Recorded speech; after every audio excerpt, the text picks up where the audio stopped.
Man, I think we're gonna have thunderstorms again like last night. I'm pretty sure.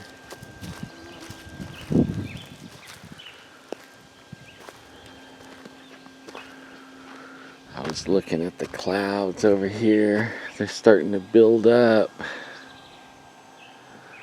That's what it looked like yesterday morning. They slowly build up, and then we're in trouble again.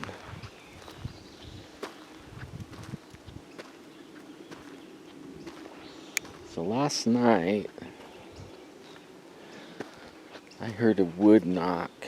Got up to relieve myself around 2:30, and from over this way, I heard the loudest, cleanest wood knock. It echoed this valley.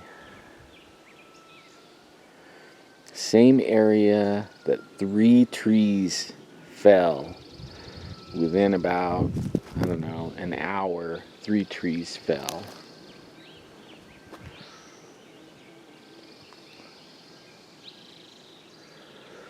This place is usually thick with Bigfoot.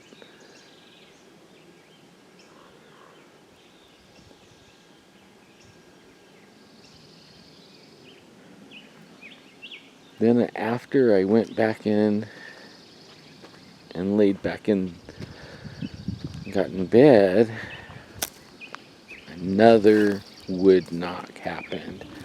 I mean, it was totally silent. There was no frogs or crickets or anything. Just all of a sudden, pow! Big old wood knock.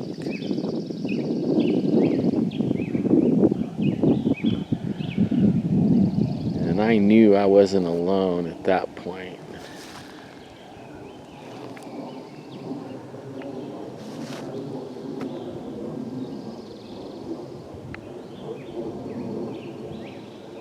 I see something.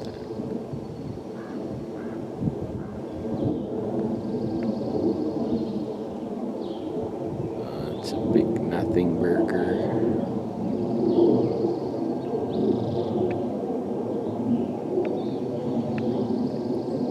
Keeping my eyes open though.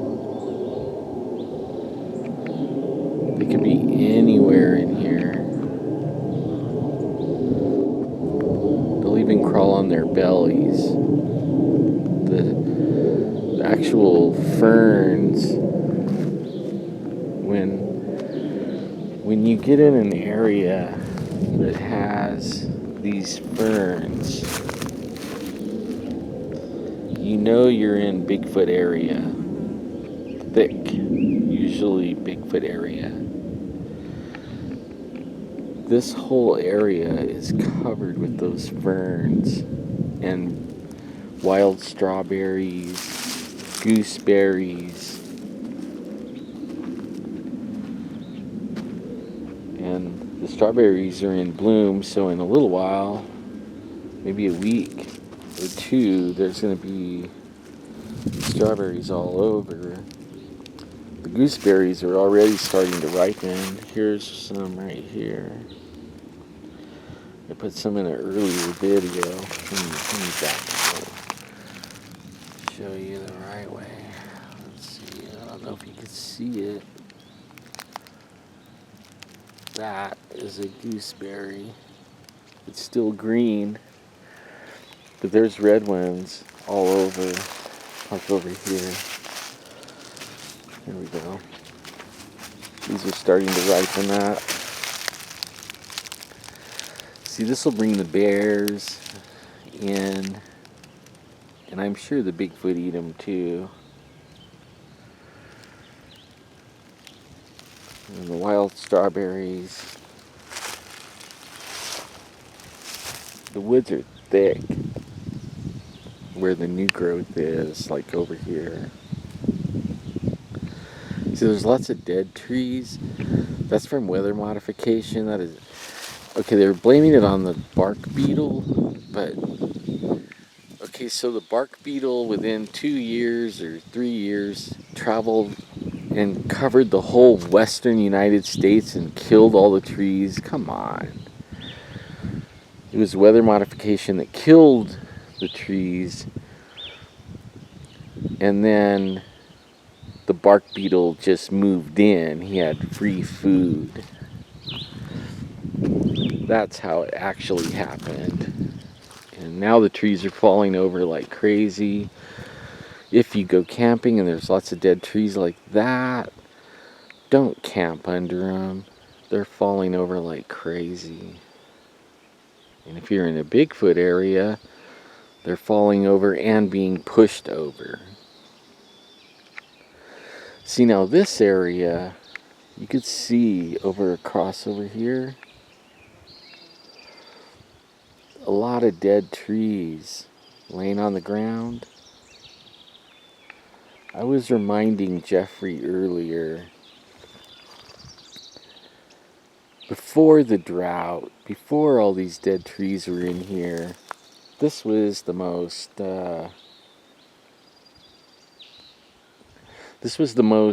devastated.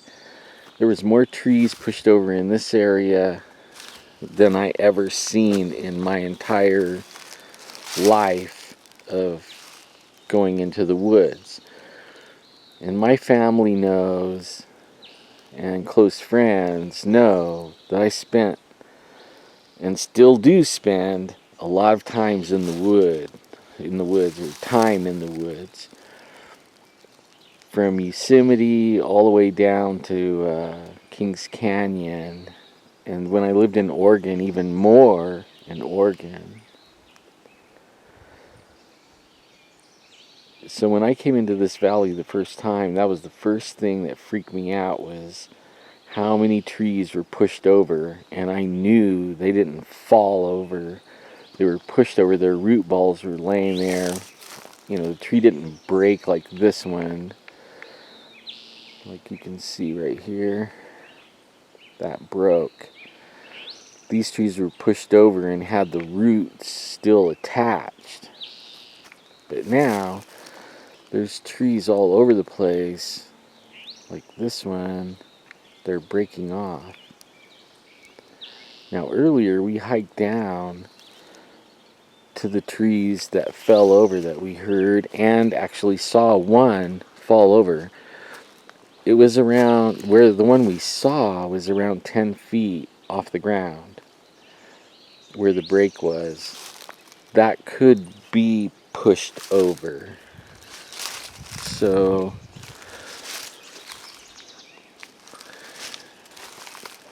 hard to tell, you know. The wind wasn't blowing on the last tree. It was actually calm like this for about an hour. The wind died down, and then all of a sudden a tree fell. Another tree fell. I don't think that one fell either, you know, on its own. I think it was pushed over. And I think we found it, and it was about 6 feet off the ground. I don't want to get too far from camp because I don't want to be a missing 411 chapter. This place, you could wind up like that. See, there's a lot of stuff here that the Bigfoot can eat. Like, you see these right here. That's called miner's lettuce. And it's edible even for us. And then right above it, that's wild strawberries. See, and there's miner's lettuce right there. A nice big thing of it.